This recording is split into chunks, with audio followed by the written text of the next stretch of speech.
Welcome to NJASA's Frontline Leadership for Extraordinary Times video podcast series. Our guest today is Olga Hugelmeyer, Superintendent and Chief Education Officer of the Elizabeth School District. Thank you, Olga, for taking time out of your busy schedule and for participating in our 5th video podcast featuring superintendents throughout the state. Before we begin now, how are you and your family doing? Oh, good afternoon, Rich, and thank you for this opportunity to participate in NJASA's Frontline Leadership and Extraordinary Time podcast. My family and I are doing well. Thank you so much for asking. You know, speaking of you and your family, you have very deep roots in Elizabeth, I've discovered. Your mother taught in Elizabeth for better than 20 years. You went through the school system and graduated from Elizabeth High School. Before becoming superintendent, you served as a classroom teacher, a variety of administrative positions as a supervisor of early childhood education, assistant superintendent, and now as superintendent. So having a long history in Elizabeth, you understand the school system better than anyone, I suspect. What are some of the unique challenges now facing your district? Certainly, it has been a true dream come true to be able to serve my community, and having been a graduate of the Elizabeth High School and being able to serve at a classroom level and the various administrative positions, I believe it truly prepared me for this role and responsibility. And I've had amazing mentors along the way, as you can imagine. What we are experiencing at this time with this pandemic crisis, I could probably categorize the challenges in 3 separate buckets. The first being a challenge that my colleagues and I have all experienced with this process, and it began with the issue of internet access.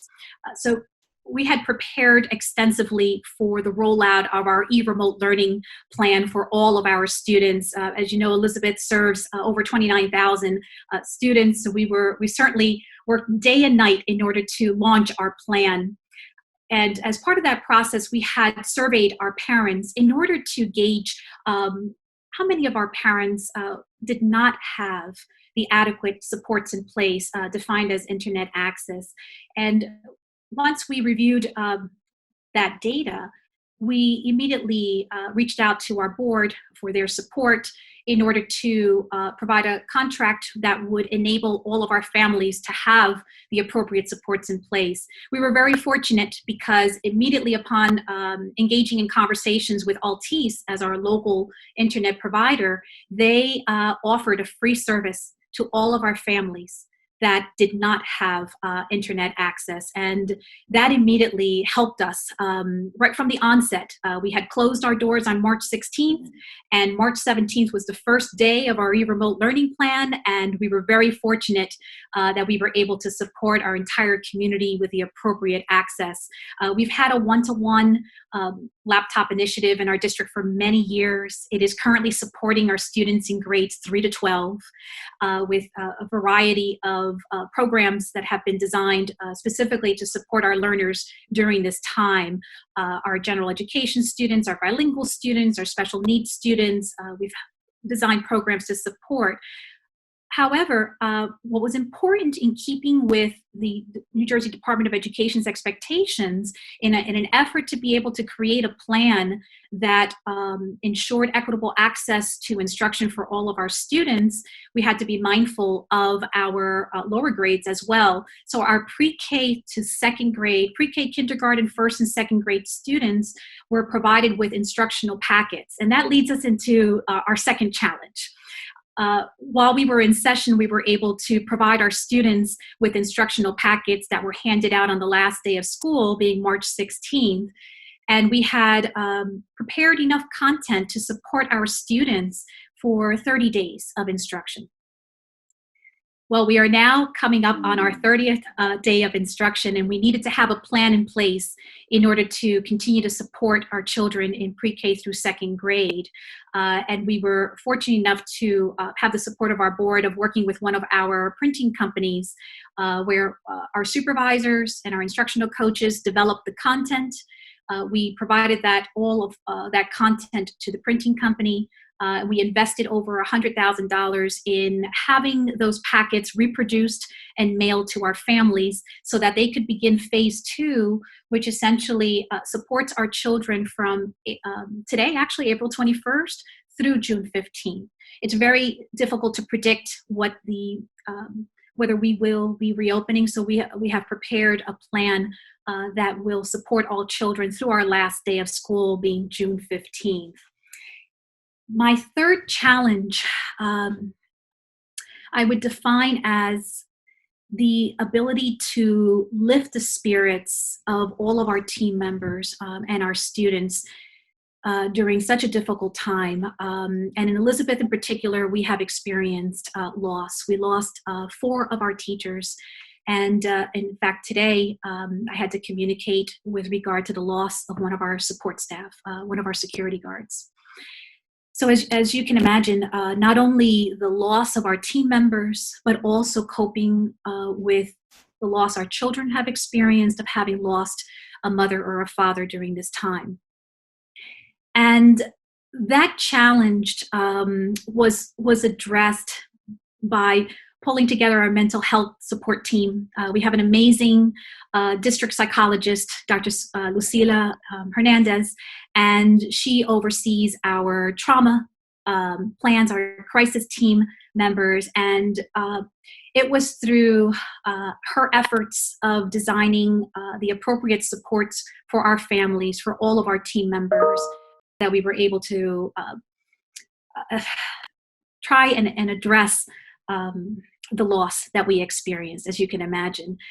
So those are really the 3 areas that we faced as this new experience of dealing with a very lengthy school closure. But we've also learned a lot, and we're very proud of our teachers and all of our team members because they have truly risen to the level of expectations that we have in Elizabeth.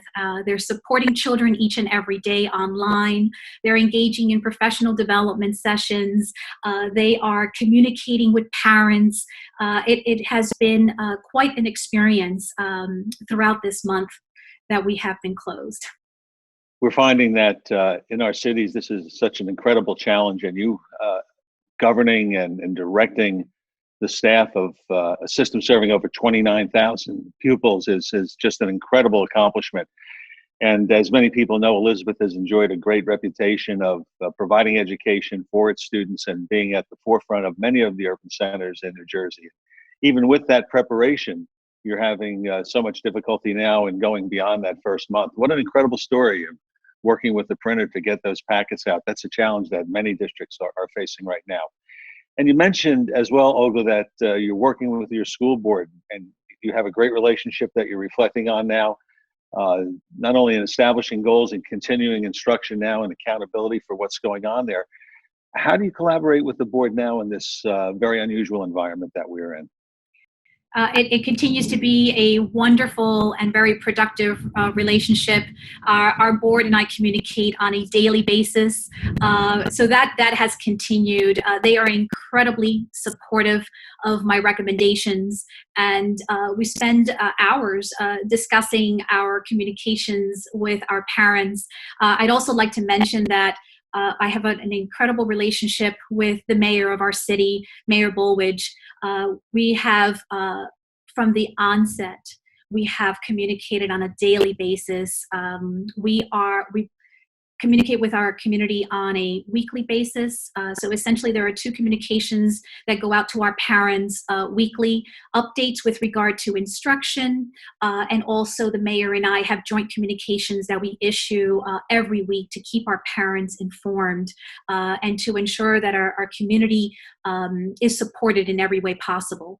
So really it has been a tremendous collaborative process between our mayor and our Board of Education in supporting our school community throughout this process. It's been wonderful. It's directly to that third challenge that you talked about. I think in times of trouble, whether they're catastrophic events such as Sandy or in times such as this, people really turn to their schools for a sense of hope, a place where that they can count on and in this case be fed and sometimes even in bad weather, we have them coming to our schools to literally live for a period of time. So what are you and your staff, we talked about this, certainly working with some of your staff, but what are your teachers doing in particular to reach out and help their families feel confident and comfortable? Because we talk about the academic work, but that social and emotional connection is a real critical one as well. Absolutely, absolutely. As part of our e-remote learning plan, we were very intentional with regard to incorporating a mental health piece. We needed to ensure that our children continue to receive the same level of support that they receive in school. Even with their being at home, they would continue to receive the services. In addition to that, we have asked our guidance counselors and our social workers to reach out to our families, to inquire with regard to any supports that may be needed, which in turn helps me to be able to reach out to folks in our community with regard to any particular services that they may be in need of. I'll share with you, when we launched our grab and go breakfast and lunch program, we had closed our doors on March 16th, and our breakfast and lunch program was initiated on March 17th, so almost immediately.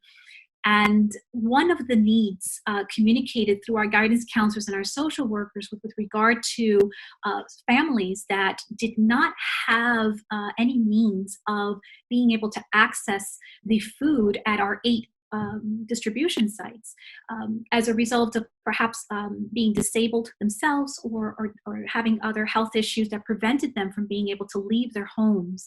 And that information came through our child study team managers, our guidance counselors, our social workers as a result of surveying our families in order to know in advance what the needs were. As a result of working with our mayor, he pledged the support of Elizabeth police officers. They are stationed at our 8 food distribution sites, and every Monday and Wednesday, we provide on Mondays 2 days worth of food, and on Wednesdays we provide 3 days worth of food. So we're covering the entire week for our families. The officers deliver the food to those families that have been identified that are in need. So I think that that's a perfect example with regard to how critical it is that we are ensuring that we're addressing every aspect of our children's lives, not only the instruction, but also being very cognizant that living through this pandemic virus impacts us in ways that we need to be in tune with. And our mental health folks have been phenomenal in being able to provide that data that I need in order to respond appropriately. That's a fantastic story about that connection. And you talk about that connection a little bit as I think about the school year. It kind of has a pace and a cadence to it. And we're typically, or coming to what have been a typical time where we're really beginning a kind of a celebratory phase. We're taking a look at how kids have accomplished. We're looking at proms and we're looking at graduation. And as I talk to my colleagues, I know that in conversations with their communities, they're not quite sure what way to go with regard to recognizing students, as this year has been so unusual. What kind of conversations are happening in Elizabeth? Certainly, I would love to share. So almost immediately, our high school principals, we have 7 high school academies, and our principals and we conference twice a week virtually, and we cover all topics, everything from the day-to-day instructional supports to this very issue with regard to how to acknowledge our seniors, how to support them through such a difficult year. Everything from award recognitions and their prom and their graduation. And I'm looking forward to having a conversation with my senior officers that are part of the student government to discuss how it is that we can best support them, how it is that we can together plan for an event within the guidelines of the CDC, of course. We're discussing options such as a virtual graduation and ways in which we can make that special, memorable, that they can hold on to, provide them with a copy of that virtual graduation. And that's only really the beginning. We intend to continue this conversation with our students and be able to make this year as special as possible, absent not being able to provide our annual graduation, which typically we have 1,400 graduates that attend at Williams Field. So it is quite a celebration, as you can imagine. So our principals and I were taking this very seriously. Our board also, we've already started that conversation in terms of how do we best respond? How do we work to try and make it as special as possible? It is truly a challenge for all of our communities at this present time. And certainly we never imagined we would see ourselves in this situation, but we have to be able to make it the best of it and be able to respond appropriately. Absolutely. I know in the conference calls that I'm having with county members and state meetings, there are a number of topics, and that's a challenge. One that we have to be careful about not creating a situation where many people want to come together to celebrate because of the distancing regulations, and trying to fight that same spirit of how do we really engage with our kids and help them feel valued and really acknowledge the accomplishments that they've made. So we appreciate your sharing that. Before we go today, do you have any final thoughts that you'd like to share with our members and with those watching our podcast? Oh, certainly. I would have to say that I feel as a superintendent that I have been fully supported. The weekly virtual conference calls with the Department of Education, our Commissioner of Education has been incredible in terms of responding even on a personal level, having reached out when we experienced our loss in Elizabeth. The guidance that is being provided, our county superintendent's office as well. It has truly been a very rich community that has gotten together and been very supportive. My colleagues in Union County as well. We spend time on virtual conference calls and sharing ideas. And so really we're not working in isolation, we're working together. And I have to say that that has been one of the benefits of having to rely on technology solely in order to be able to do our work. The fact that we've really come together as a team to be able to support each other and help kind of travel together on this journey. Yes, two reactions to that. One is that I think people don't often realize that this is a first for our commissioner and his staff as well, and they're reaching out to get ideas to share and collaborate. Certainly during these very difficult times. And as you talk about what we're doing in education and even what we're doing with regard to teleconferencing and those kinds of things, what does that portend for the future of education as we resume and get back to normal? How might we be better as a result of all of this? Absolutely. Olga, thank you so much for being with us today. I appreciate taking time in between all of your meetings and things that you have to do to operate that very large school district. It's really been valuable for me, and I'm sure it will be for our listeners. Thank you for the opportunity. I appreciate it very much. Thank you. And to our podcast viewers and listeners, remember, we'll be distributing one video podcast interview per week. So please monitor your email, visit njasa.net, and subscribe to our NJAS podcast. Until next time, I'm Rich Bozza. Stay safe, stay healthy, stay well.